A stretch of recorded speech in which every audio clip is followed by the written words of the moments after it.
I blew out a heavy sigh as I leaned back in my chair, closing my eyes for a few moments. I had about 10 more emails I needed to respond to, along with about 7 ad spreads that needed my approval for our other client projects. But for just a moment, I wanted to breathe. "Brynn!" Weston's voice startled me out of my moment of calm, and I jolted in my chair. "What?" I snapped, without really meaning to. But God, the man had done this almost 8 times today. He tilted his head at my tone and stepped into my office, shutting the door behind him. "Is there a reason you're angry with me?" I sighed, flashing him an apologetic look. "You scared me," I explained. "I didn't mean to snap." Weston cocked a brow at me as he rounded my desk and leaned against the edge of it. "Were you meditating?" I laughed, shaking my head. "Just breathing," I said, then grinned up at him. "Something you've been doing a lot of today." Weston furrowed his brow, and I absolutely hated it when he gave me that look.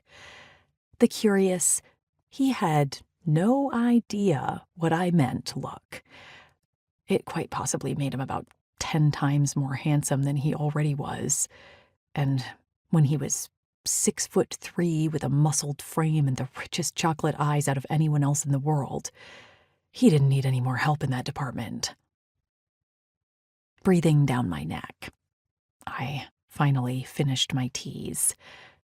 Weston's full lips popped open. "I have not." "You so have," I cut him off.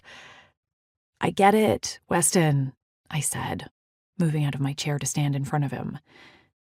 "I really do. This is a big change, but I've been shadowing you for years. I've watched you make million-dollar deals before brunch countless times. Plus, with my degree, I'm not going to let you down. You have to trust me." He shifted against the desk, reaching for my hand.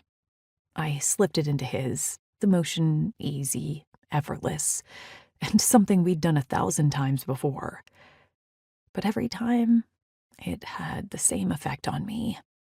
My lungs tightened, my skin flushed, and a blinding need flared in my core. Weston had touched me like this too many times to count because we were friends, not to mention we were almost always together. There were about 100 different reasons for him to grab my hand, to help me out of a car or to guide me through a crowd. He'd just never touched me in the way I'd always dreamed about. And that was a good thing. Our lives were too entangled. Crossing any one of those lines would send us spiraling into a ruin we surely wouldn't make it back from.